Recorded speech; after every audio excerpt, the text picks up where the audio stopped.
What up, Trowlies? I'm here, Hand with Trowel, your host, giving you a quick tour of my front yard garden and some of its fun updates that we've had in the month and a half or so since I last tossed a nice garden tour video. Now, some of y'all might remember the little transplant I might have done over into this pot here of what was from a patio cherry tomato, and you can see it has had such an explosive amount of growth here. And one thing I'm thinking, looking at the way it's been growing, some of the styles on it, I'm very curious to see how the tomatoes that it's going to pop out are going to pan out. It's given tons of good new flowers.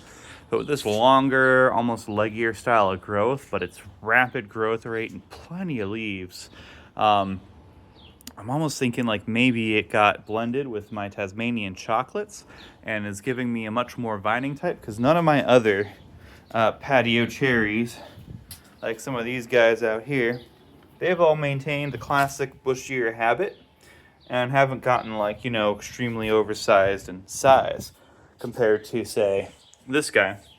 And they were even putting on just tons and tons of fruit. And so I feel like these guys have kept a lot of the classic patio cherry aspects, whereas this guy's growth has certainly changed. I think I might have a new variety on my hand, or so I hope. Especially if it blended with the Tasmanian chocolate, I might have a patio chocolate then or something, fingers crossed.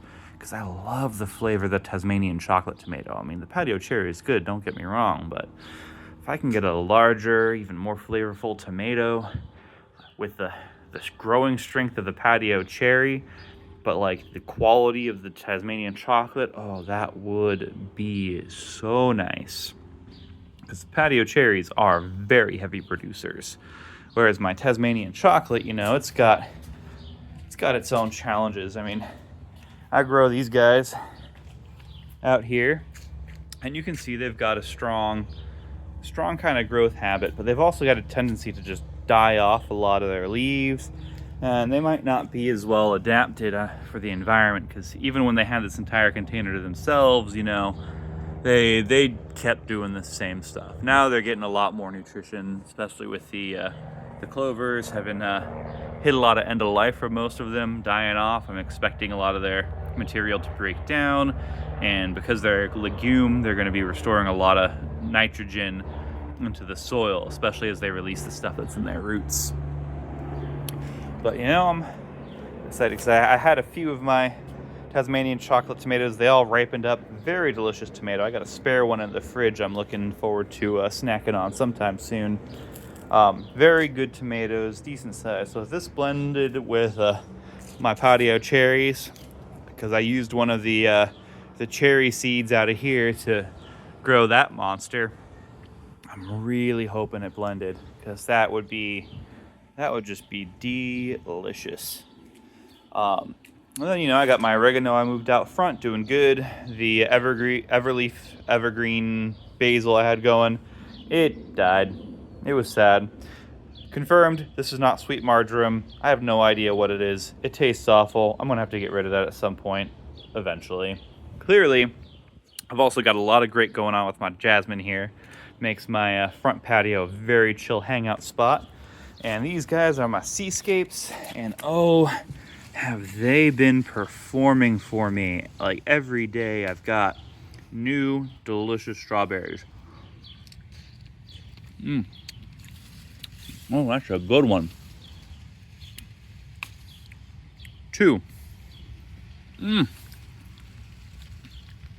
Good. Oh my gosh. Look at these flowers. It just has so much more going on. I just get these every day. Oh, I got some big ones coming. Find little sad ones like this, I donate them to the environment. I'm the only one who needs a snack. Maybe I'll save some of these for my roommates. That guy needs some more ripeness. This guy, oh, he's beautiful. Needs to ripen a bit more. This little guy, he's good. Good strawberry.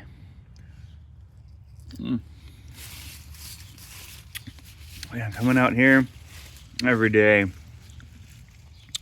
it's just such a joy. These guys have been producing for me so well. I'm really hoping to get some good seascape runners off of this, because these guys are so worth it. And you know, I toss strawberry leftover chunks out in the yard every day, and they always disappear. But you know, it's rare. The only thing that ever eats my strawberries off the plant itself are the slugs. And so it's another thing I love about the dry season is the slugs are not massacring my strawberries as much. But yeah, no, something, every time I toss the little remains out there, scavenges them up. So I feel like, you know, I got a good deal going on with some local deity. So that's always fun. Now, I know you've seen some of my raspberry action going on here. These guys, I think, are the fall gold, which, you know, looking into them, they produce twice a year, which is pretty good for a berry plant, especially as these guys get more established. You know, I added coffee grounds. You know, you make your coffee, just dump that into your plants. I put that on top of my chopped clover, because that, you know, gives the worms something to crawl into, and then they'll start eating all that clover. Because, you know, chopping the crimson clover, it really looks and acts kind of like hay, you know, or straw, and you can make some good bedding out of it. And so covering that, you know, gives something for the worms to eat. It breaks down very nice, and it's just good. It's both a good natural cover and restorative for your soil. So I get lots of fun out of that. I'm gonna need to trim down, you know, a lot of these flowers are spent off of my basil, so it's getting about time to do a big old trim on that again, so it can support sprouting a ton more new growth. You know, get more of these guys to pop up, and then they'll start flowering. Get a lot more fresh ends like that. And so basil, always a classic, always brings the bees. This rosemary's been doing pretty great. And then out here you can see it's like this brandywine has really been putting on some serious good growth here. I'm looking forward to that one popping up. I'll probably weave it with the rose bush, so I'll have some really challenging to reach tomatoes to get to potentially. That'll be fun. And then I've got some clones of my Tasmanian chocolate. So as you might have noticed, I cut off the gigantic bushing part, and so I cloned two Tasmanian chocolates off of that. And you can see they've got some very strong small growth habits right now, but they were just recently transplanted. Something wanted to dig in there, so let's just kind of bury that back in. Thank you. Probably a squirrel. I hate squirrels. You'll hear me say that all the time. And over here, I got a melon that popped up out of my seed trays, and that one's transplanted. And this poor brandywine's recovering from, you know, had some roof work, and tile, as you can see, had chopped off the top of this guy, but he's got his new growth coming in. He's recovering. And the one that's growing in between these two plants is not doing as good as the one that's all by itself. But I should have some good action going on for tomatoes here.